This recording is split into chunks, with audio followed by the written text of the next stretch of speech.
Nagpropose ang binatang bilyonaryo sa dalagang nakamaskara ng gabing iyon sa pag-aakalang ito ang kanyang fiancé. Ngunit laking gulat nito nang ibalitang patay na pala ang kanyang fiancé dahil sa isang aksidente. Ano kaya ang mangyayari? Naniniwala si Kyla Suarez na ang bawat nilalang na likha ng Diyos ay may iba't ibang ganda at katangi-tanging deskripsyon.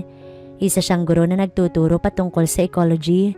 She loves her environment. She is the type of a girl who likes topics about strange animals or plants. Gustuhin niya mang magkaroon ng BF pero wala siyang matipuhan. Para sa kanya, lahat ng lalaki pare-pareho lamang ang wangis. Nakakasawa at nakakayamot lamang ang pagmumukha ng kahit sino mang mga lalaki. But when it comes to animals, she falls fast. May isang lalaki ang biglang ipapakilala ng tadhana sa kanya. Si Mr. James Mark Tolentino, isang CEO ng Marahuyo Company na saklaw ang pag-aalaga ng mga silkworm. Nagpaparami sila ng paru-paro upang dumami rin ang kanilang kita mula sa mga kukun na ginagawang tela. Ang pinaka-best sale na produkto ng kanilang company ay ang wedding gown na yari sa kukun. Magugustuhan kaya ni Kyla si James Mark if her heart is too selective? Ano ba kasi yung hanap niya sa isang lalaki? Bakit ang hirap niyang paibigin? Paano kung bigla na lamang darating ang nakakagimbal na mangyayari sa kanyang buhay? Magagawa niya bang hindi masindak sa oras na makatagpo niya ang pinakamimithing uri ng binata? The animal kingdom is full of beauty. Hindi maikakaila na may mga hayop na mas maganda pa sa ating mga tao. Ngunit huwag mong pababain ng iyong sarili kung hindi ka kasing cute ng isang laso na palaka o kasing ganda ng isang Arctic fox. May mga dahilan kung bakit napakaganda ng mga creatures na ito. Karamihan ay may mga kinalaman sa ebolusyon. Sa harap ng klase ay mahusay na nagpapaliwanag si Kyla. Sa bawat pagbigkas ng kaniyang bibig ay masasabi mong mahal niya ang kaniyang trabaho. Here are 10 good-looking animals and the science behind their beauty. Sambitla ni Kyla kasunod ng pinakita niyang first slide ng kanyang pinagpagurang PowerPoint. Habang nagtuturo siya, tahimik lamang ang mga estudyante sapagkat ang lahat ay interesadong malaman ng 10 good-looking animals dito sa mundo natin. Una yung blue glucus, the prettiest slug in the sea. The underbelly of the blue glucus is gray. Ito ay kilala bilang isang blue dragon sea slug. Marahil ito na nga ang pinakamagandang slug sa Earth. Ngunit ang kanilang asul na kulay ay isang anyo ng palihim na pagbabalat kayo upang protektahan ang kanilang mga sarili sa mga predator habang lumulutang sila sa bukas na karagatan. Kapag ang mga mandaragit sa kalangitan ay tumingin sa ibaba, hindi nila makikita ang mga sea slug dahil sila ay nagsasama-sama na kumikinang sa dagat. At kapag ang mga mandaragit sa tubig sa ibaba ay tumingala, nakikita nila ang kabaliktaran ng slug na kulay abo at mahirap matukoy. Pagpapatuloy ni Kyla sa first creature, namangha ang mga estudyante sa larawang na ipresenta ng kanilang guro. Ma'am, permission to speak po. Yes, Miss Flores. Buti pa po yung mga blue glucus. Magaling magtago pero si Mr. Goods po hindi. First day pa lamang po ng class, alam kong crush niya na ako. Naghiyawan ang mga mag-aaral sa inilahad ng kanilang kaklase. Hindi rin nagtagal ay napatahimik sila ni Kyla at minainam nitong ipagpatuloy ang pagtuturo. Ngunit bago iyon ay inunahan na siya ng isa sa kanyang mag-aaral. Ma'am, ang gwapo po ng bibi na iyon. Hindi tulad ng mga kaklase ko rito. Ano po bang tawag sa creature na iyon? Tinatawag itong mandarin duck. Ang gwapong lalaking mandarin duck ay gumagamit ng mga balahibo nito upang maakit ng mga babaeng pato. Gumagamit ang mga lalaki ng mga kulay na nakakaakit ng pansin upang makaakit ng asawa. Ang mga mandarin duck ay sexually dimorphic. Nangangahulugang hindi magkapareho yung itsura ng mga lalaki at babae. Ang mga lalaking mandarin duck ay may maliwanag na guhit na balahibo, habang ang mga babaeng pato ay kayumanggi na may mga puting batik. Ginagamit ng mga lalaki ang kanilang mga kulay na nakakaakit ng pansin upang makaakit ng asawa. Ngunit sa sandaling umiikot ng tag-araw, namumula siya at nawawala ang kanyang mga balahibo. Ma'am, si Gods po namumula. Siguro, totoong crush na si Flores. Uy, stay strong na agad yan. Muling namayani ang ingay sa classroom matapos mapagtripan ng mga estudyante ang isa sa kanilang kamag-aral. Kagaya kanina, tumahimik naman sila kapag nagsalita na ang kanilang guro. Ang maliit naman at kaibig-ibig na laso na palaka ng dart ay maaaring pumatay ng mga malalaking tao na nasa hustong gulang. Ang poison dart frog ay isa sa mga pinaka-nakakalaso na hayop sa Earth. Ang maliit na poison dart frog ay may kulay na bahaghari at makikita sa mga rainforest ng South America. Ang mga detalyadong pattern sa likod ng 1 pulgadang amphibian ay maaaring magkaroon ng mga kulay asul, pula, dilaw o itim. Ang mga ito ay nilalayong itaboy ang mga mandara. Ma'am, naku, meron din yan dito sa Pilipinas. Maliit pero hindi kaibig-ibig. Hindi ko po talaga siya crush. Baka gaya ng palakang tinuturo niyo po ay lason din ng babaeng ito. Miss Flores, tama ba ako? Dugsong ng mag-aaral na si Mark God sa naputol na pagtuturo ni Kyla. At may pa-special mention pa siya kay Andrea Flores, ang kaklasing nagsabing crush niya raw. Tumahimik muna kayo, class. Umiti si Kyla sa kalokohan ng kanyang mga estudyante at nagpatuloy sa pagtuturo. Sa species na ito, ang lalaking palaka ay nag-aalaga sa mga bata. Pagkatapos mangitlog ang babae, dinadala sila ng lalaki sa kaniyang likod hanggang sa kanilang tadpole. Muling tumigil si Kyla nang magsalitang muli ang isa sa kaniyang estudyante. Caring din po si Gads, ma'am. Baka kapag naging sila ni Flores, makabuo sila ng happy family. Naulit na naman ang pag-iingay ng mga estudyante. Kalaunan ay natapos din ang klase. Masayang nagtungo si Kyla sa kaniyang kaibigan na kapwa niya guro. Habang naglalakad at tinatahak niya ang daan patungo sa paboritong tambayan nila ng kanyang kaibigan, ay naalala niya ang kanyang mga estudyante. Ang daming sanga-sangang mga bagay. Mukhang may couple na namang mabubuo sa araw na ito. Kailan kaya ako makakahanap ng lalaking para sa akin? Meron naman bang nakatadhana sa akin? Mukhang palaka lahat ng lalaki sa mundo. Kinausap ni Kyla ang kanyang sarili at nagpatuloy sa paglalakad patungo sa tagpuan nila ng kanyang kaibigan na si Ana. 25 years old ka na, Kyla. Sabi ng nanay ko, mahihirapan na raw magkaanak yung isang babae kapag tumuntong na sa edad na 28. Kaya nga irereto na kita sa mga lalaking kaibigan ko rin. Turan ni Ana. Wari bang nagbibigay ito ng paalala kay Kyla at ani mo'y pinagmamadali na niyang pag-asawahin ng kaibigan. Ayaw ko ng reto. Lahat ng nireto mo sa akin ay hindi ko naman gusto. Naku po, kapapangit naman nilang lahat.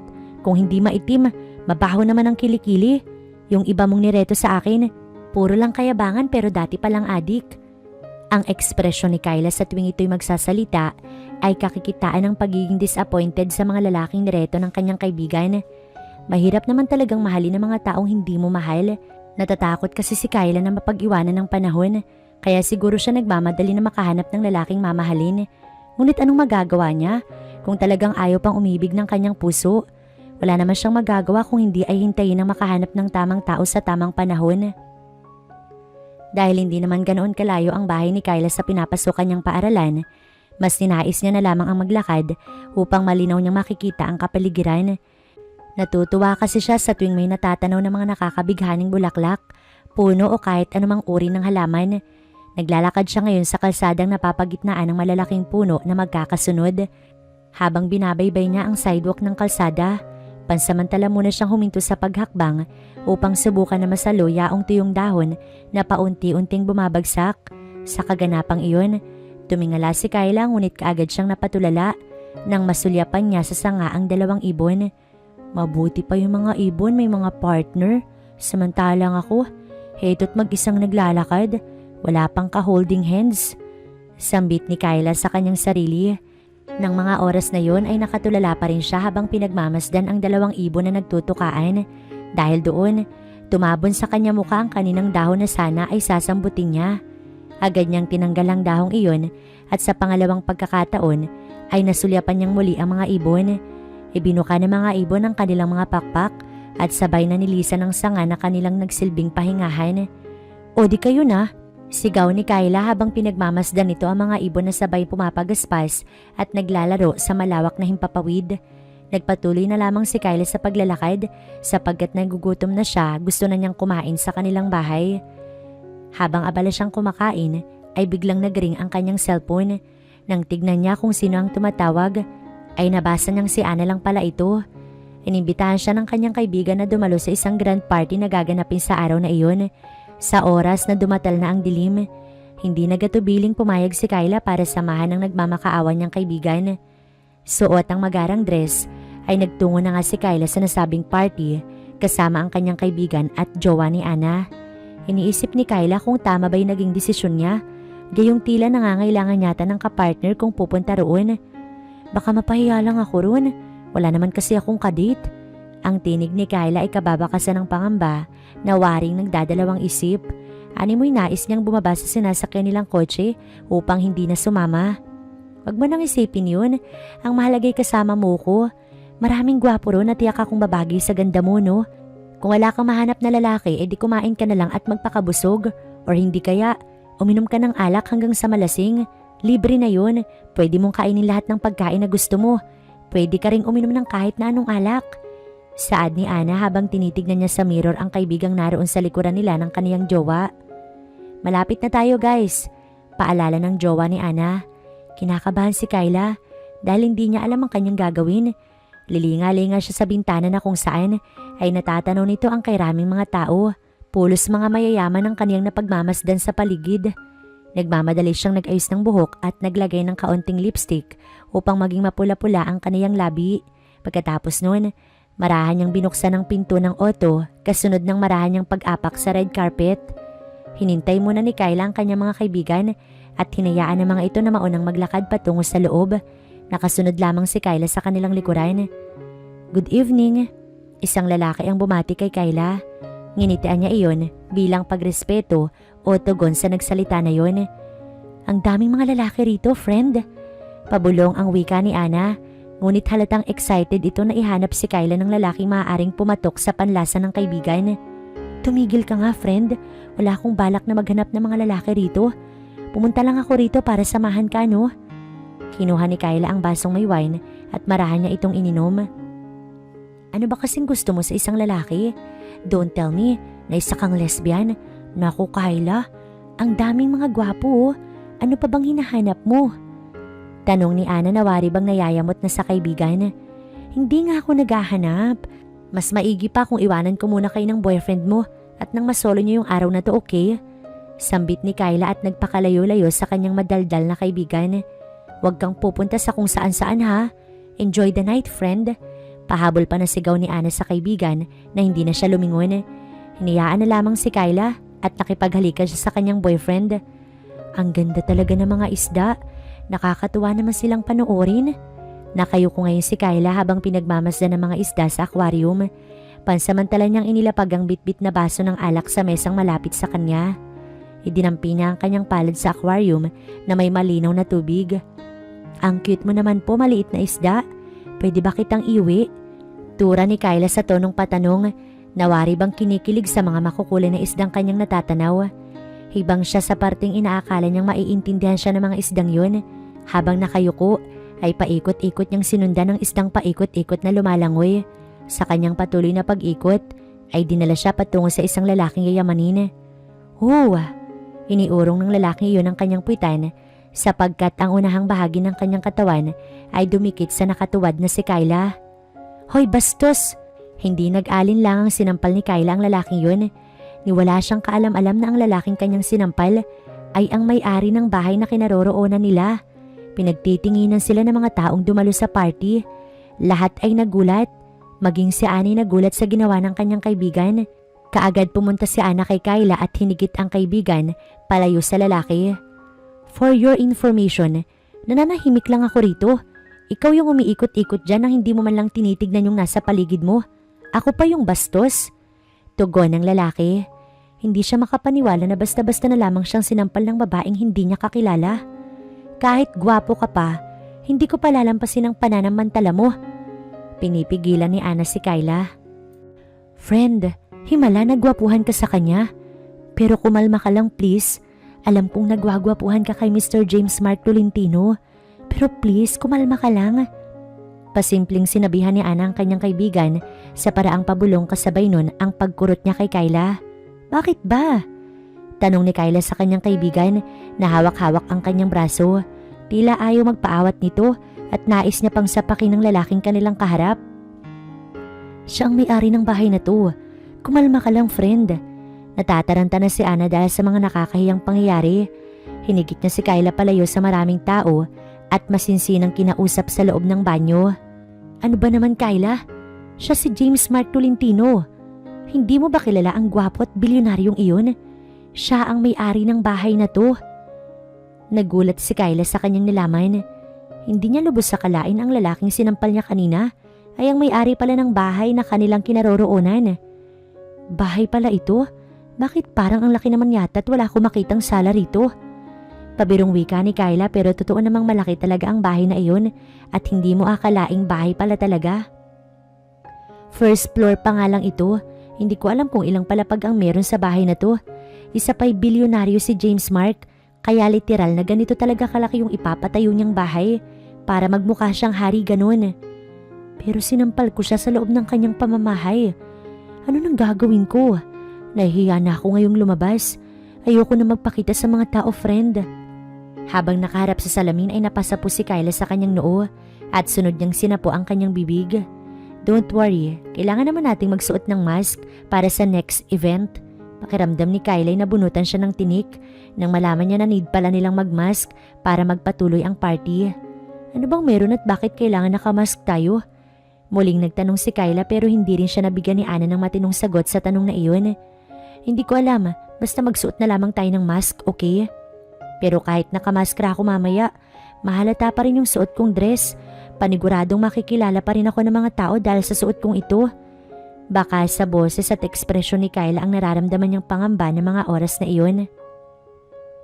Umuwi na lang tayo, suggest niya sa kaibigan pero hindi naman pumayag si Ana dahil gusto pa nitong mag-enjoy kasama ang boyfriend. Hindi tayo pwedeng umuwi agad. Mag-aalas 10, pwede na kitang ihatid sa inyo. Pero sa ngayon, habang hinihintay natin yung alas 10, ganito na lang. Ipapahiram ko sa iyo itong isang mamahaling dress. Friend, nakakainis ka talaga. Susuotin ko sana ito mamaya kapag pupunta na kami ng boyfriend ko sa motel. Ito na lang kasi yung pinaka-sexy na damit na meron ako pero sige, hiramin mo muna. Ingatan mo to ha. Binuksan ni Ana ang kanyang itim na bag at kinuha roon ang isang puting dress. Tiyak na babagi yun kay Kyla sapagkat taglay ni Kyra ang pagkakaroon ng balingkinita na katawan, maputing kutis at bukod riyan ay matangkad rin si Kyla. Sure ka? Okay lang talaga sa iyo na isusuot ko ito? Pangungumpirmang tanong ni Kyla sa kaibigang si Ana. Tumango naman si Ana bilang simbolo ng kanyang pagtugon na pumapayag nga ito. Nagbihis na nga si Kyla sa loob ng cubicle at nang matapos ay marahan siyang lumabas. Ang kaninang normal na babae ay mas naging kaakit-akit sa ngayon. Hindi maiwasan ni Ana ang humanga sa napakaganda niyang best friend. Friend, ang ganda-ganda mo. Bumagay talaga sa iyo yung damit na yan. O diba? Kaya gusto ko siyang suotin kapag oras na dadalhin ako ng BF ko sa motel. Nakangising wika ni Ana tsaka nito sinuot ang kanyang maskara. Hindi naman ba ako masagwang tignan? Kyla, maganda ka nga. Isuot mo na rin yung maskara mo at baka mahuli tayo sa pasabog na event na to. Ano kayang surpresang sinasabi ni James Mark? Tara na't bumalik na dun. Magkasabay na lumabas ang dalawa sa comfort room. Sa hindi inaasahang pangyayari, isang lalaki ang kanilang nakasalubong na pasimpiling hinawakan ng legs ni Kyla. Sa sobrang insulto, ay kaagad na sinundan ni Kyla ang lalaki. Friend, saan ka naman pupunta? Saglit lang, mauna ka na't susunod ako. Sigaw ni Kyla habang napakamot na lamang si Ana sa kanyang ulo at nagpatuloy sa kinalalagyan ng kaniyang boyfriend. Sa ngayon, pilit hinahagilap ni Kyla ang lalaki ng hipo sa kanya. Lumiko ang lalaki patungo sa lugar na malapit sa stage. Sinundan niyo ni Kyla. Umakyat sa hagdan ng lalaki, kaya umakyat din si Kyla. Celeste Sandoval, will you be my wife? Nagulat si Kyla sa mga nangyari. Inilibot niya ang tingin sa paligid. At naroon na pala siya sa stage habang si James Mark ay nakaluhod sa kanyang harapan. Hawak ni James ang isang maliit na pulang kahon na naglalaman ng mamahaling wedding ring. Napalunok ng laway si Kyla. Muli niyang inilibot ang tingin sa mga taong naroroon sa ibaba ng stage. Nakita niya ang ekspresyon ni Ana na makikitang nagulat. Sa isang pader, nakita ni Kyla na alas 10 na. Sa labis na galak ay natuwa si Kyla nang malamang pwede na siyang umuwi. Yes! Naghiyawan ng lahat dahil sa malakas na sambit ni Kyla. Muling nagulat si Kyla sa mga nangyari. Hindi niya alam ang kanyang gagawin. Mapagkalingang hinawakan ni James Mark ang kanyang kamay at sinuot sa palasinsingan niyang daliri yaong wedding ring. Ang singsing na iyon ay simbolo na pumapayag siyang pakasalan ng bilyonaryo. Salamat Celeste. Mahal mo nga talaga ako. Talagang suot-suot mo pa yung dress na niregalo ko sa'yo nung first anniversary natin. Ang ganda mo sa damit na yan. Puno ng emosyon si James habang sinasambit ang mga katagang yun. Niyakap niya ang babaeng inakala niya ay ang kanyang nobya. Tagumpay, ituloy ang party.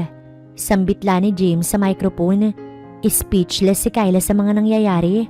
Akma na sanang tatanggalin ni James ang maskara ng dalaga. Pero umiwas si Kyla at saka siya biglang tumakbo palayo sa pagtitipon na iyon. Nagmamadaling tumakbo si Kyla palabas. Baka malaman nila na hindi siya ang Celeste na sinasambit ni James Mark. Ano nang gagawin ko ngayon? Tsak na isang malaking iskandalo ito na sinisiguro ko'y makakarating sa pinagtatrabahuhan kong school. Isa akong educator at hindi ito dapat malaman ng lahat. Patakbong tinungo ni Kyla ang daan palabas ng gate. Nagtaka si James Mark sa inasta ng babaeng inaakala niya ay ang kanyang nobya. Siguro ay naiihi lamang sa kilig ang aking magiging future na asawa. Nagtawanan ng lahat maliban kay Ana. Alam ni Ana na si Kyla ang babaeng sinuotan niya ng singsing. Kaya pa simple niyang niyaya ang kanyang BF na umuwi na upang sundan si Kyla. Sir, may tumatawag po sa inyo.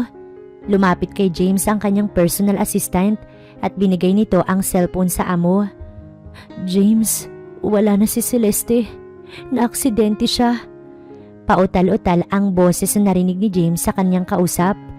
Kahit paus na ang boses ng kausap niya sa cellphone, ay batid niya pa rin na iyon ang ina ni Celeste.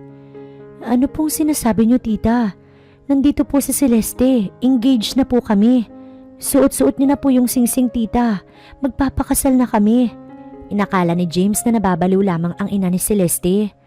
Tuwang-tuwa na binalita nito sa ina ni Celeste kung paano niya matagumpay na nakuha ang matamis na oo ng dalaga. Ilang minuto lamang ang lumipas ay nagulat ang lahat dahil sa balitang kumalat sa social media. Celeste Sandoval, patay sa car accident.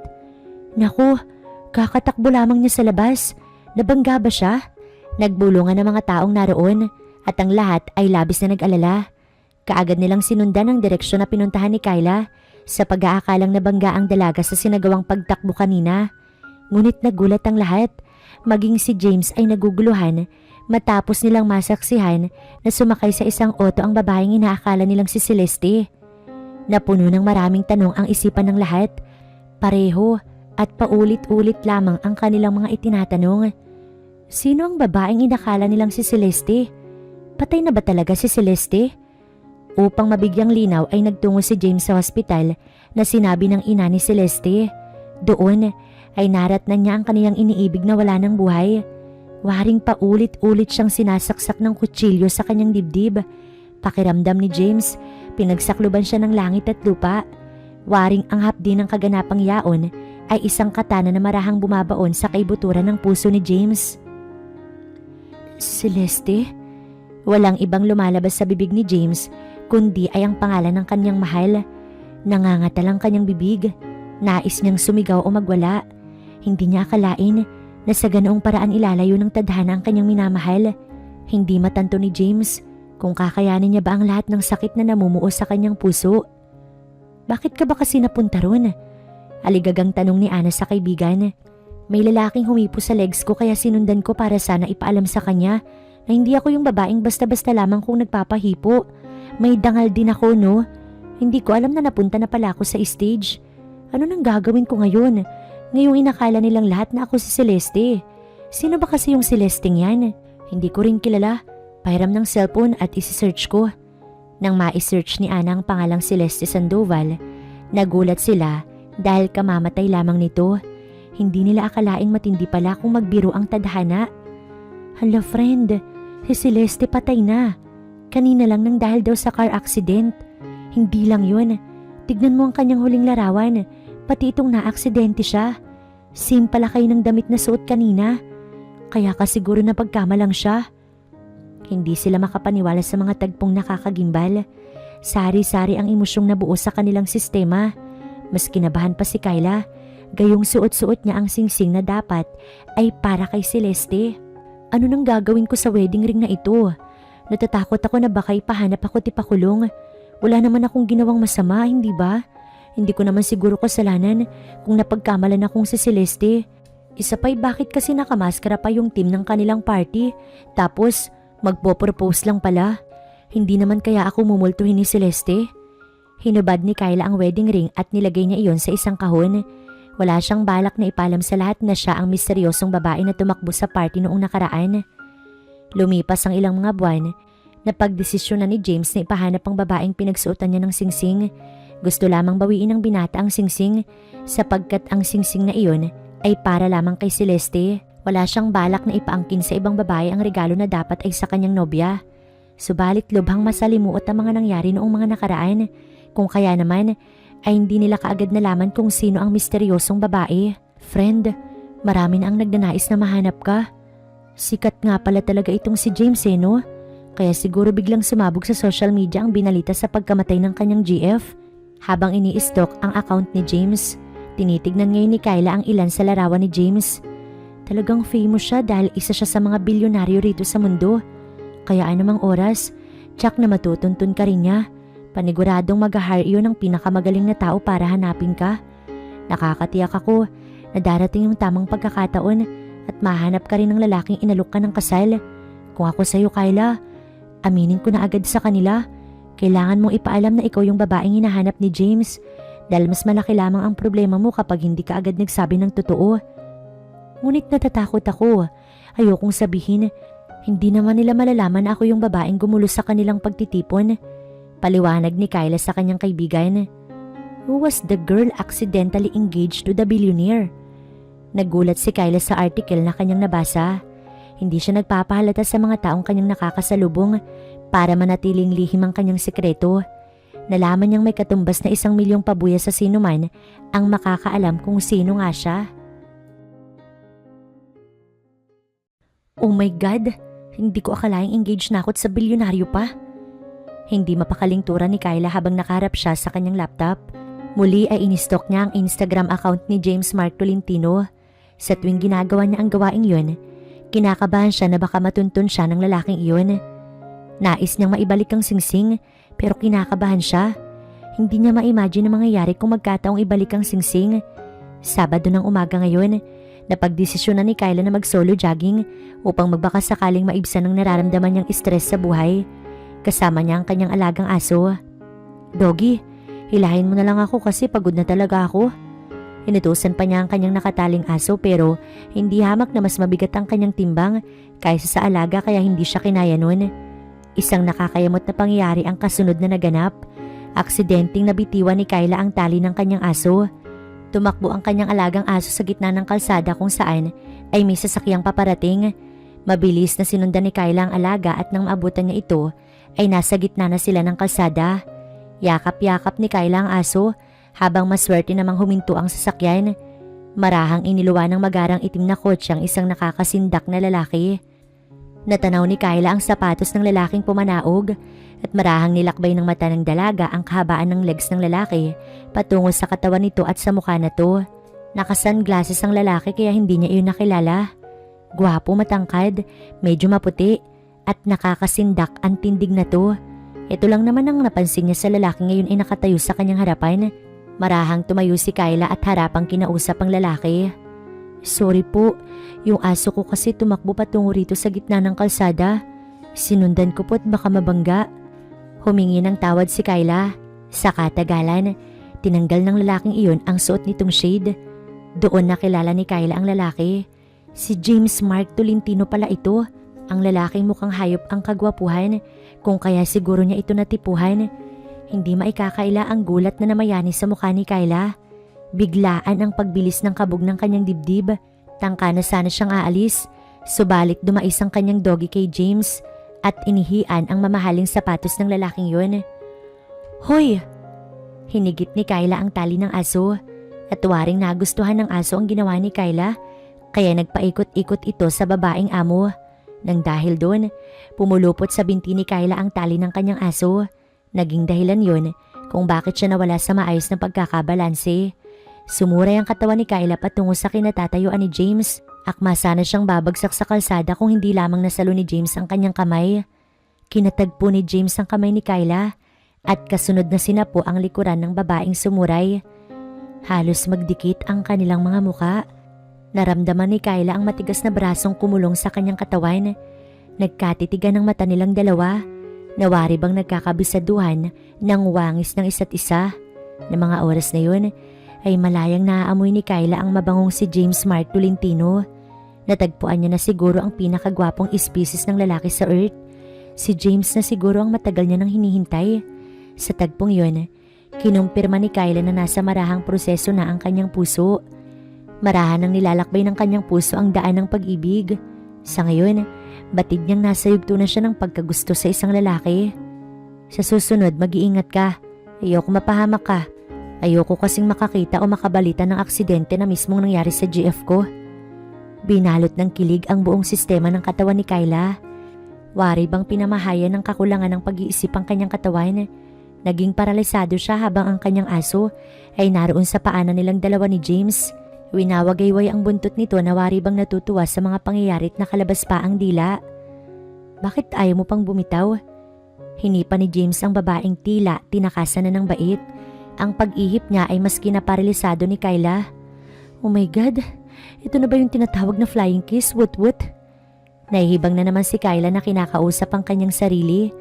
Naalala niya rin ang mga estudyante niya na nagtutuksuhan kaya sinabi niya ang salitang wut-wut. Parang ayaw niyang lumisan sa bisig ni James Mark sapagkat sa tanang buhay niya sa bisig na yun, doon niya lamang nalasap ang kaginawahan na kay tagal na niyang minimithi. Muling hinipa ni James sa mga mata ni Kyla.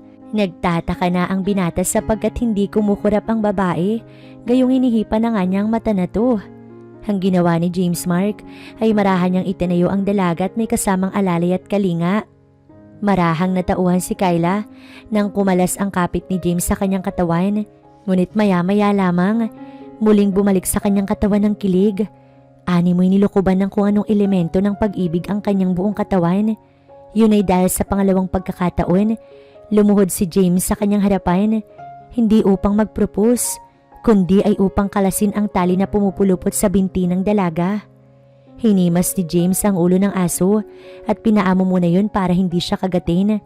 Nang matanggal na ang tali, ay inalalayan na ni James ang tuhod ng babae at marahang binukaka ng bahagya upang maayos na makatindig ang babae. Marahan siyang tumayo nang matapos ng kanyang ginawa. Paalam na miss, kailangan ko pang magtrabaho sa ngayon. Tinugunan lamang ni Kyla ng tango si James. Pumasok na si James Mark sa pabalik sa loob ng kanyang kotse. Subalit tila wala sa wisyo ang babae na naroon pa rin sa harapan ng kanyang sasakyan. Binusinahan niya iyon, ngunit tanging ang aso lamang ang nakaramdam.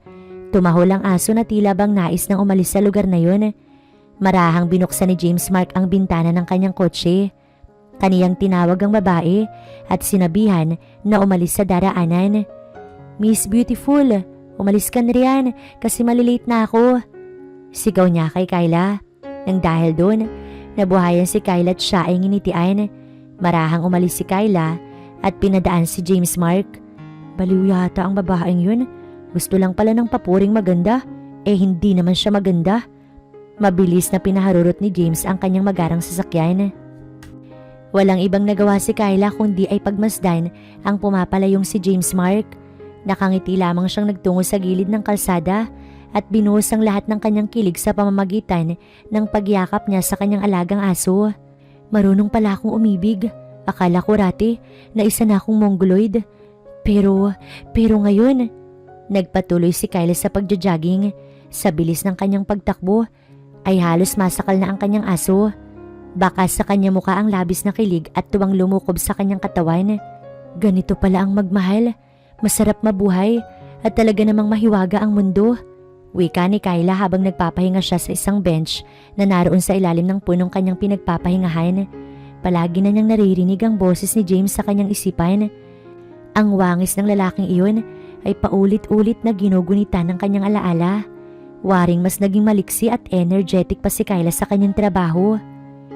Gayahin niyo yung mga Philippine Eagle na isa lamang ang mahal. Loyal sila sa kanilang mga asawa. Naghahanap lamang ang mga ito ng ibang babae kapag sila ay namatayan ng iniibig. Pero tayong mga tao, nasa atin na yung desisyon kung magmamahal pa ba tayo ng iba kapag iniwan na tayo ng mga mahal natin. Hindi maitatanggi ang kahusayan ni Kyla sa pagtuturo. Mas naging ganado pa siya. Siguro dahil may tinatangi na ang kanyang puso. Bago natin tapusin ang talakayan, hayaan niyo ko na iwanan ko kayo ng katagang mula pa kay Miriam Defensor. Ayon sa kanya, ang octopus ay may 3 puso. Ang earthworms naman ay mayroong 5. Kaya kapag may nakita o kakilala kang tao na nagmamahal ng 2 o higit pa, tanungin mo kung anong klaseng hayop siya. Kagaya ng dati ay hindi maikakailang maingay talaga ang kanyang klase. Walang pinagbago. Natapos na naman ang buong klase na kung saan masaya ang bawat isa. Mag-aaral, maging ang guro nilang si Kyla. Nakaupo si Kyla ngayon sa kanyang kama. Tinititigan niya ang singsing na nagmula pa kay James Mark. Naitanong niya sa kanyang sarili na siguro ay masaya nga talaga kung may lalaki mag-aalok ng kasal. Ngunit sa kaso niya, hindi siya natuwa ng gabing yun. Bagkus ay nawindang lamang siya ng kaba at takot. Bakit sarami ng mga tao? Sa akin pa to nangyari. Nakakainis. Pinagsusuntok ni Kyla ang kanyang kama, tsaka pinaghahampas niya rin iyon gamit ng mga unan. Mas maigi siguro kung itapon ko na lamang ito sa dagat, sa ilog, at kung saan mang lugar na hindi ko na ito makikita. Hindi niya rin kasi masasabi na baka ay dumating ang araw na hanapin sa kanyang singsing na yun. Kung itatapon niya man, wala na silang makikitang ebidensya. Nagtungo si Kyla sa isang tourist attraction na malapit-lapit sa kanyang bahay. Dala niya ang singsing at tinungo nito ang wishing well. Sa pagkakataong ito, sigurado na ako na hindi na nila ako matutuntun. Ayoko nang dumating sa punto na kung saan ay gugustuhin ko na lamang ang lamunin ako ng lupa. Tinaas ni Kyla ang hawak na wedding ring. Humuhugot pa siya ng lakas ng loob na itapon yun. Kailangan ko pa bang mag-wish? Tinanong niya ang kanyang sarili at kalaunan, humiling na rin siya, ganoong mamahalin naman ang kanyang iyahagis. Umaasa siya na sana matupad ang kanyang kahilingan. I wish na dumating sa buhay ko yung isang lalaki na mamahalin ako ng buong buo. Yung lalaking ituturing akong isang prinsesa. Yung gwapo, matangkad, mabango, mayaman, mabait at lahat-lahat ng magandang kapintasan. Nais kong magkaroon ng isang lalaking Prince Charming. Kasalukuyang nakapikit si Kyla. Naglapitan sa kanyang maraming mga paru-paro na naroon sa lugar na yun. Tila binalot siya ng paru-paro. Yun talagang dahilan kung bakit dinadayo ng mga tao ang lugar na yun dahil sa rami ng mga maaamong paru-paro. Nang marating na ni James Mark ang isa sa mga sanga ng kanilang negosyo, kaagad siyang pumasok doon upang alamin kung marami na ba ang paru-paro na maaaring ilipat sa ibang lugar. Good morning, sir. Kakaunti pa lamang po ang mga tao. Iniiwasan po kasi natin ng maraming bisita. Baka mabulabog ang mga butterfly. Pero wag po kayo mag-alala, sir. Dahil kagaya ng inutos nyo, nakabukod po yung mga paru-parong pinaparami natin. Doon sa kabila, hindi po namin pinapasok ang mga tao upang magkaroon ng kapayapaan ng mga paru-paro natin. Paliwanag ng manager sa branch na iyon. Kaagad na pumasok si James at pansamantala muna siyang naglibot-libot sa lugar na hinahayaan ng mga taong pumasok. Kita niya kung gaano karami ang mga paru-paro. Muli niyang naalala ang kanyang nobyang si Celeste sapagkat noong unang makita ni Celeste ang lugar na yun ay labis itong natuwa. Sino ba naman ang hindi matutuwa kung libo-libong paru-paro ang makikita mong nagsisiliparan at nakadapos sa mga luntiang dahon? Ngayon ko lang nalaman kung bakit Marahuyo ang tawag sa tourist spot na ito. Enchanted pala ang kahulugan nito kung isasalin sa wikang Ingles. Sambit ni Kyla na hindi nagawang ihagis ang singsing dahil sa mga paru-parong nakadapo. Sa labis na tuwa ay naglakad-lakad siya sa palibot noon. Hindi maipinta ang galak sa mukha ni Kyla. Nagmistula siyang bata na naroong naglalaro't umiindak paikot kasama ang mga kaakit-akit na paru-paro. Sa muli niyang pag-ikot ay nabulabog ang ilang paru-paro na nakapaligid sa kanya. Paikot na nagsili para ng mga butterfly habang naroon siya sa gitna ng mga iyon. Namangha si Kyla sapagkat waring nasa loob siya ng isang buhawi ng mga paru-paro. Mukhang gustong-gusto siya ng mga butterfly. Wika ni James Mark habang pinagmamasdan niya ang isang babae. Muli ay inaalala na naman niya si Celeste. Nilapitan niya ang babae at saka siya nagwika. Kasing ganda mo siguro yung mga bulaklak na nasa paligid kaya kanila nagugustuhan. Sa pagkakataong iyon, umikot si Kyla palingon sa kanyang likuran. Paisa-isa siyang nilubayan ng mga paru-paro at kapwa silang nagulat ni James. Ikaw? Sabay nilang sambitla habang magkaharap. Muli na namang nagkatitigan ng dalawa. Sa hindi inaasahang tagpo, mas nagulat si James na makita niya ang singsing na hawak ng babae. Nagtaka si Kyla kung bakit nakatingin sa kanyang kamay si James. Kaya naman, dinako niya rin ang kanyang tingin sa sarili niyang kamay at doon niya napagtanto na hawak niya pala ang singsing. Mabilis niyang inilagay sa kanyang likod ang kanyang kamay at paatras na humakbang dahil pilit inaabot ni James ang kanyang kamay. Akin na yan, titignan ko lang kasi pamilyar ang singsing. Humakbang pauna si James habang umaatras naman si Kyla. Kinalkula ni Kyla ang mga natitirang espasyo sa kanyang likuran. Sa likod ni Kyla, bumangga ang kanyang binti sa wishing well. Akma na sana siyang mahuhulog kung hindi lamang siya naabot ni James. Hawak ni James ang nakaangat na kamay ni Kyla kung saan naroon ang singsing, habang sapo naman ng binata ang likuran ni Kyla gamit ang kanyang kaliwang braso. Akin na ang singsing, sambit ni Kyla. Kaba ang namamayaning pakiramdam sa kaibuturan ng kanyang damdamin ngayon. Hindi niya magawa ang kiligin. Gayon nasa bingit na siya ng pangyayaring noon niya pa kinatatakotang maganap. Dali-dali niyang pinakawalan ng singsing at nahulog yun sa wishing well. Bahagyang lumuwag ang pakiramdam ni Kyla, ngunit naroon pa rin syempre ang kaba sapagkat kailangan niya pang magpalusot. Bakit mo binitiwan? Nasisiraan ka na ba ng bait? Kaagad hinigit ni James ang dalaga mula sa napipintong pagkahulog noon at saka nito tinangkang habulin ang pumapalubog ng singsing. Wala na, lumubog na. Parang batang tura ni Kyla. Dahil sa ginawa niya, mas naging malino kay James na siya na nga ang misteryosong babae na dumalo sa party noong nakaraan. Kunin mo yung singsing. Mabagsik na nag-utos si James kay Kyla. Ikaw ang may kailangan, kalalaki mong tao, tapos ako yung palalanguyin mo riyan. Ipapakulong kita o lalanguyin mo. Napahinto si Kyla sa kanyang pagdadada matapos marinig ang nakakagimbal na sambitla ni James. Ganyan talaga kayo mga mayayaman no? Ginagamit niyo yung pera para mapasunod kami. Porket may pambayad ka na, okay nang magpakulong?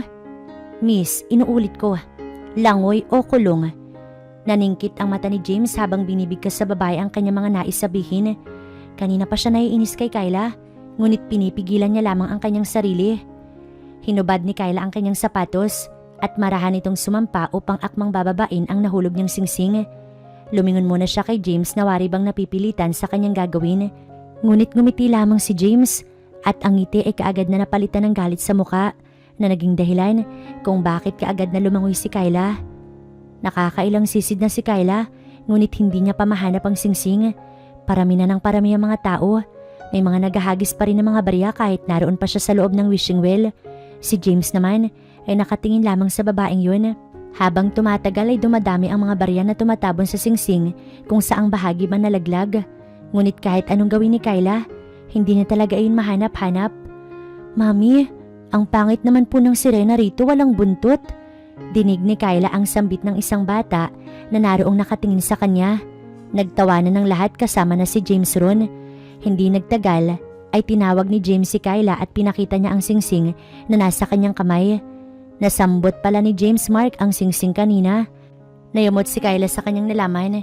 Kaya tinugunan niya ng galit na mukha ang binata ngunit ngumiti lang iyon at tumalikod habang naglalakad palayo. Nagmamadaling umahon si Kyla upang sana ay gantihan si James. Ngunit bago pa man siya makaalis doon ay nakalayo na nga si James. Nasaan na kaya yung lintik na yun? Humanda siya sa akin. Basang-basa na umuwi si Kyla. Inakala niya na makakasuhan siya ngunit taliwas doon ang nangyari. Naging maluwag na ang kanyang dibdib dahil hindi na niya ngayon pinoproblema ang singsing na ngayon ay naroon na kay James. Ulo niya naman ngayon ang nag-aalburuto dahil sa galit niya kay James Mark. Hindi niya inaakala na magagawa ng lalaki yun ang ipahiya siya sa maraming tao. Habang nagpaparami tayo ng mga paru-paro, mas mainam kung mas luluwagan pa natin ang pagpapapasok ng mga turista sa ilang mga secret garden natin para hindi mabulabog ang mga paru-paro natin. Mainam kung mga estudyante ang ating mga papasukin, mga estudyante na kasama ang kanilang mga guro. Kakausapin natin ang ilang mga paaralan para makaisa sa ating plano. Nang sa ganon, hindi na mahirapan yung ilang mga guro sa pagpapaliwanag ng cycle sa left ng mga butterfly. Ang suggestion ni James sa harap ng kanyang mga katrabaho sa kumpanya nang sinang-ayunan naman ng lahat. Tama nga naman ang kanyang naisip sapagkat makakatulong iyon para mas may malaking pera ang pumapasok sa kanila. Mukhang maganda nga yung aktibidad na iyan, mama. Kinapulong ng principal ang ilang mga science teacher para sa nasabing karagdagang aktibidad. Labis namang sumang-ayon si Kyla ron sapagkat isa siya sa mga gurong may layong mas matuto pa ang kanyang mga hinahawakang estudyante. Mas mapapabilis nga naman ang pagtuturo kung harapang nakikita ng mga bata ang tunay na anyo ng butterfly na saklaw sa cycle life ng mga paru-paro. Sa rami ng mga estudyante, kada distrito ay nahati-hati ang bilang ng mga estudyante sapagkat ang ibang mga paaralan ay dumais na rin sa Marahuyo Company upang magsagawa ng aktibidad. Kaya ang mga estudyante ni Kyla sa school na pinagtatrabahuhan niya, may 9 na section, ay tagli-5 estudyante lamang ang naka-schedule kada araw, kagaya sa ibang mga paaralan. Sir James Mark Tolentino, this is Ma'am Kyla Suarez na nagmula sa paaralan ng Indang Integration High School. Nagkatitigan na naman ang dalawa.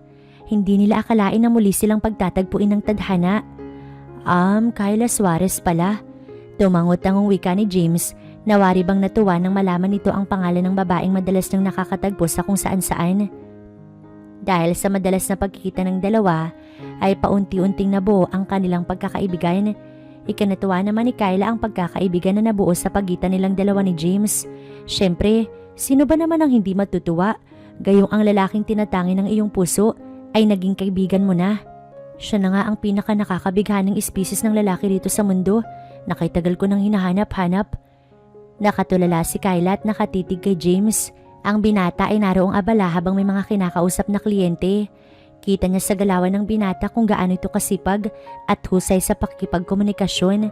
Dahil doon ay mas namangha si Kyla sa pag-uugaling meron si James Mark. Kinalimutan ng dalawa ang mga tagpong sila ay nag-aalitan. Habang abala si James sa kanyang pakikipag-usap, ay napansin niyang kanina pa siya tinititigan ni Kyla.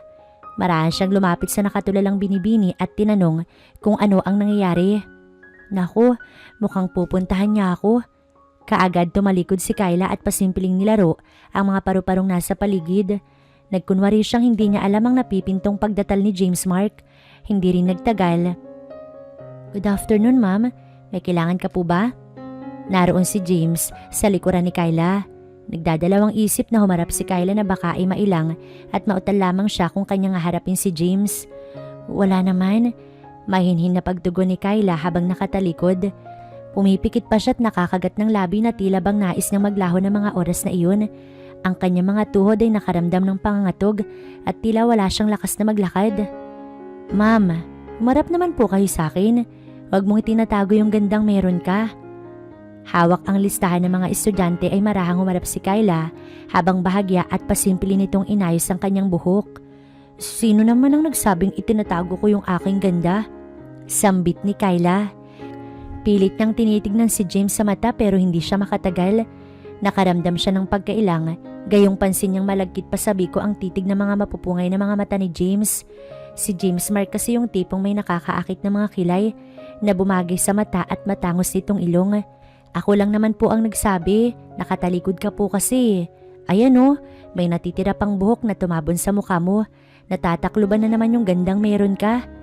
Bahagyang yumuko si James at nilagay niya ang kanyang kaliwang kamay sa kanyang likuran habang ang kanan niyang palad ay dumampi sa mukha ni Kyla upang hawiin ang ilang mga buhok na tumabon sa mukha ng binibini. Sir? Naputo lang sambitla ni Kyla matapos hawakan ni James ang kanyang panga. Napatingala ang binibini at dahil doon, muli niyang nasilayan ang nakakasabik na labi ni James Mark. James na lang. Bumilis ang kabog sa dibdib ni Kyla. Wari kiraming nag-uunahang kabayo ang naghahabulan sa kanyang dibdib.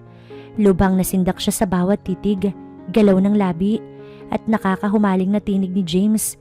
Dahil nagmistulang estatwa ang dalawa, dumapo ang isang paru-paro sa kanilang muka. Ang isang paru-paro ay tila tuwang-tuwa na dumapo sa ilong ni Kyla at lumipat sa ilong ni James. Sunod na dumapo iyon sa labi ni Kyla at muli ay lumipat sa labi ni James. Akma na sanang magtatagpo ang labi ng dalawa ngunit umiwas si James. Tumalikod siya at iniwanan si Kyla. Feeling niya kasi pinagtataksilan niya si Celeste, ang namatay niyang nobya. Marahil ay nakukonsensya si James. Hindi niya alam kung handa na ba talaga ang kanyang puso na muling magbukas para sa ibang babae. Hindi siya tiyak kung gusto niya ba si Kyla o baka'y dahil sa nangungulila lamang siya sa pagmamahal ng kanyang dating nobya. Halos lahat kasi ng katangiang meron kay Celeste ay nakikita niya kay Kyla.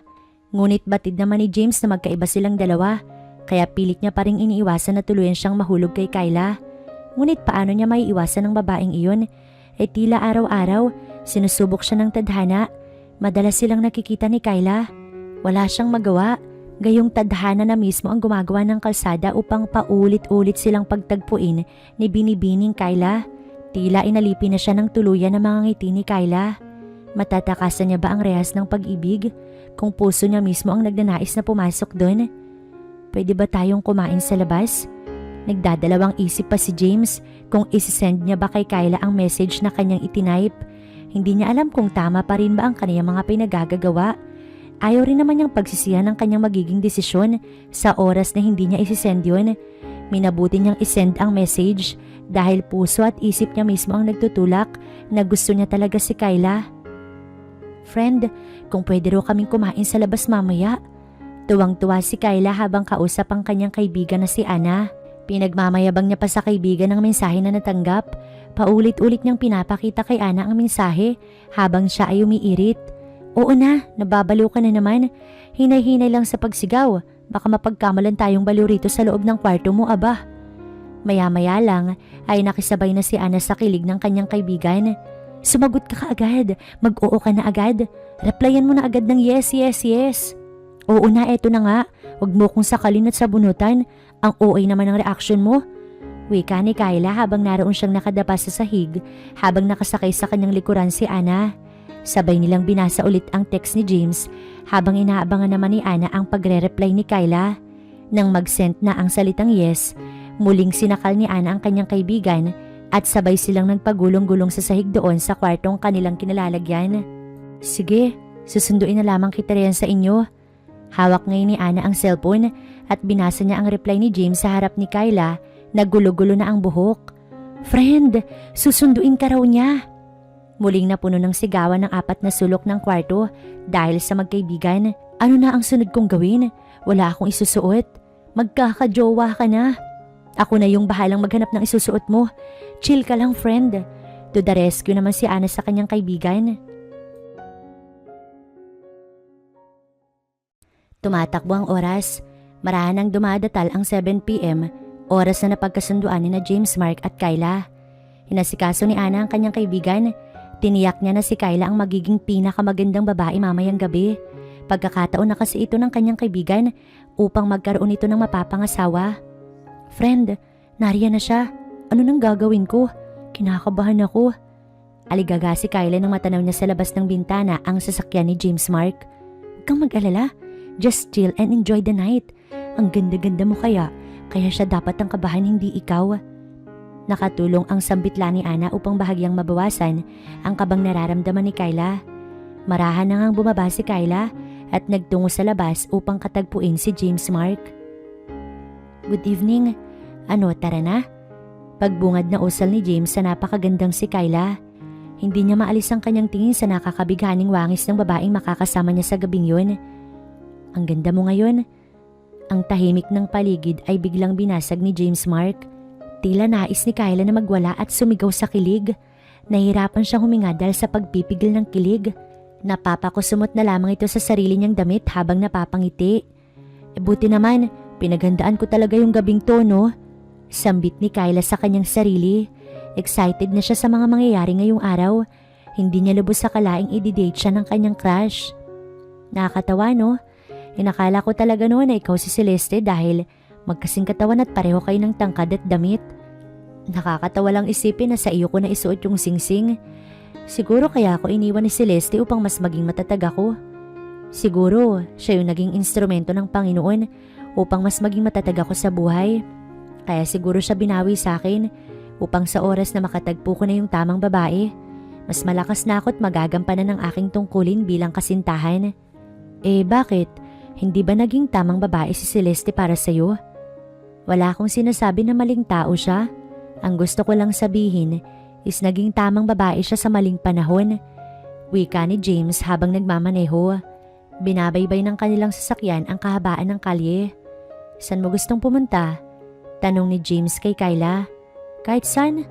Parehong-pareho nga talaga kayo ni Celeste. Ganyan din siya sa akin noon. Sa kahabaan ng kalsada, hindi tiyak ng dalawa kung saan sila pupunta. Nag-drive lang nang nag-drive si James habang sila ay nag-uusap.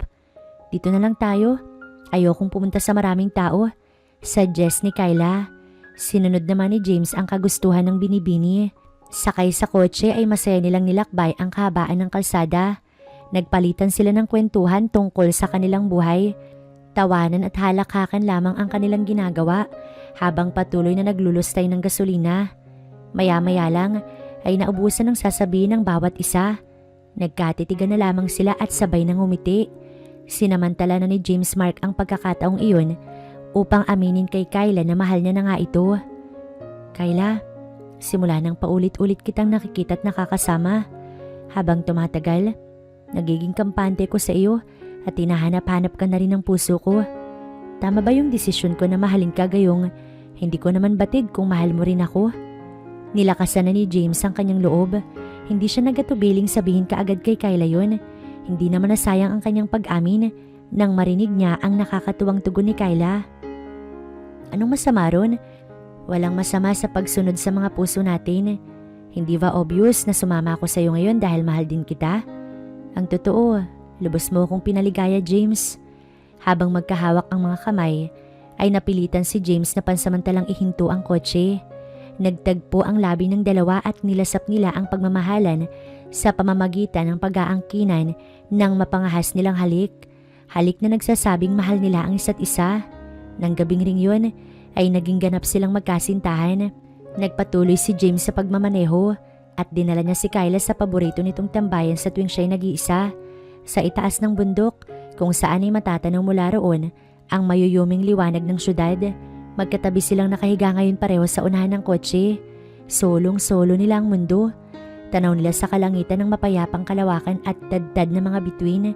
Sobrang lamig ng simoy ng hangin ay pinasuot ni James kay Kyla ang itim na jacket at saka niya niyakap ang kanyang nobya.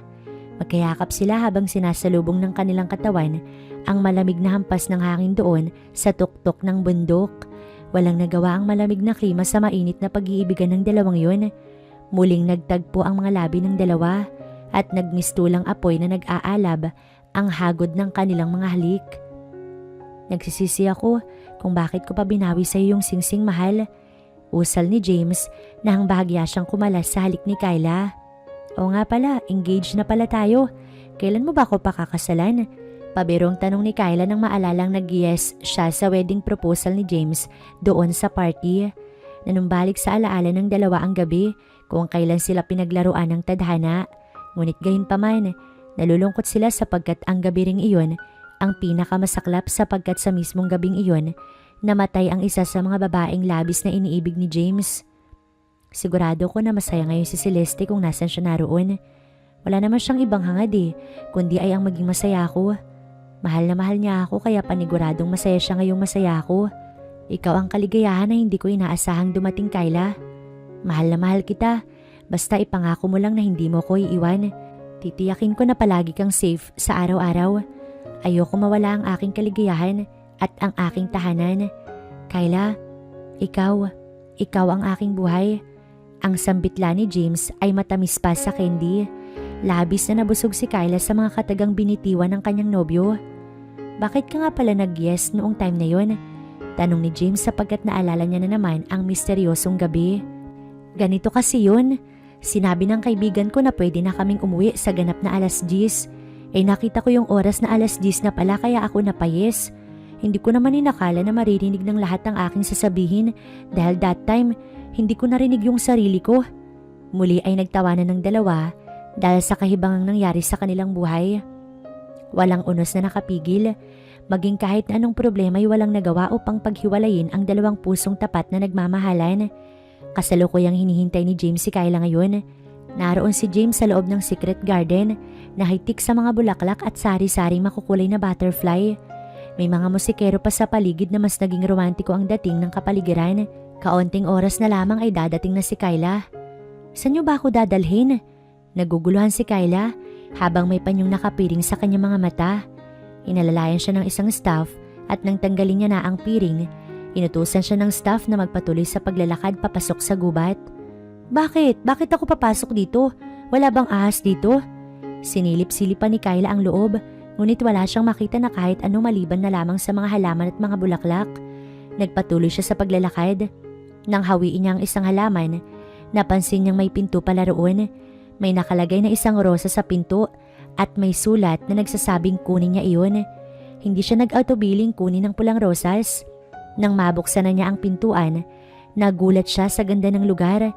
Hindi niya lubusang inakala na may ganoong lugar pala sa Marahuyo. Inihakbang niya ang kanyang mga paa at nabulabog niya ang mga paru-paro. Nagpagaspasa ng mga iyon at dumapo sa bulaklak na tangan ni Kyla. Wow, ang ganda rito. Muling nagpatuloy sa paglalakad si Kyla at nakita niya ang isa pang bulaklak. Kinuha niya iyon at patuloy pa siyang naglakad. Muli ay may nakita na naman siya at muli niya na namang kinuha yun. Nagpatuloy pa rin siya sa paglalakad hanggang sa hindi niya na madakot ang mga rosas. Habang dumadami ang tangan niyang bulaklak, ay dumadami rin ang mga paru-parong sumusunod sa kanya. Sa buong buhay niya, ngayon lamang siya nakakita ng tila paraisong lugar. Kyla, mahal na mahal kita. Narinig niya ang boses ni James, subalit hindi niya alam kung nasaan ito. Oh James, nasaan ka mahal ko? Paikot na inilibot ni Kyla ang kanyang tingin, ngunit hindi niya talaga mahagilap si James. Sa lahat ng mga bulaklak na nariyan ngayon sa iyong kinaroroonan, ikaw ang pinakamaganda at ang pinakapaborito kong halaman. Ang ngiti mo'y tila bahaghari o klase ng bulaklak na nagbibigay ng kulay sa aking mundo. Ang iyong mata ay waring mga talulot na kay sarap pagmasdan. Wala nang mas gaganda pa sa iyo, mahal ko. Hinding-hindi ako papayag na pitasin ka ng mga lalaking paiiyakin ka lang. Hindi mapigilan ni Kyla ang padausdos ng kanyang mga luha. Ang bawat katagang binibitiwan ni James ay labis na nagdudulot ng tuwa sa kanya. I love you too, mahal. Tugon ni Kyla habang hinahagila pa rin ito kung nasaan nga ba naroroon si James. Mahal, maaari mo bang buksan ang isang pinto na naroon sa iyong unahan? Marahang sinunod ni Kyla ang utos ng kanyang nobyo. Nang makita niya ang nasabing pinto ay kaagad niya iyong binuksan. Bumungad sa kanya ang mga musikero. Mahal, nasan ka ba? Tanong ni Kyla sapagkat wala si James sa loob. Tanging mga musikero lamang ang kanyang nakikitang naroon. Nagsimulang tumugtog ang piano at violin na labis na kinatuwa ni Kyla. Mahal ko, ikaw ang paborito kong musika sa mundong ating ginagalawan. Sa lahat ng musikang aking narinig ngayon, boses mo ang aking paborito at tumaasa akong ganun ka rin. Yes po, boses mo rin ang paborito kong nota, mahal ko. Nasaan ka ba? Gusto kitang yakapin. Tumawa si James na marinig niya ang tugon ng kanyang iniibig. Mahal, halakhak mo ang musika na nais kong marinig palagi. Iingatan ko ang iyong ngiti at pinapangako kong hindi ko sisirain ang tiwalang pinagkaloob mo sa akin. Mahal, buksan mo pa yung isa pang pinto na nariyan. Itinuro ng isang musikero ang pintuan na sinasabi ni James. Dinala si Kyla ng pintong iyon palabas sa lalaking may microphone na hawak.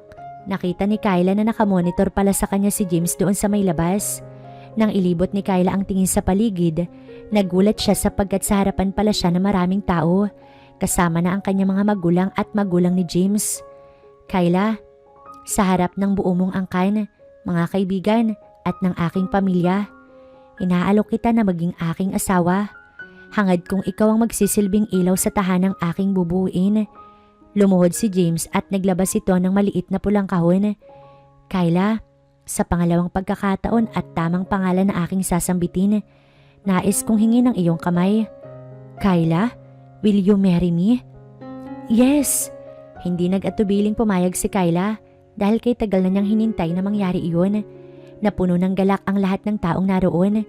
Niyakap ni James si Kyla at muli ay nagtagpo ang kanilang mga labi.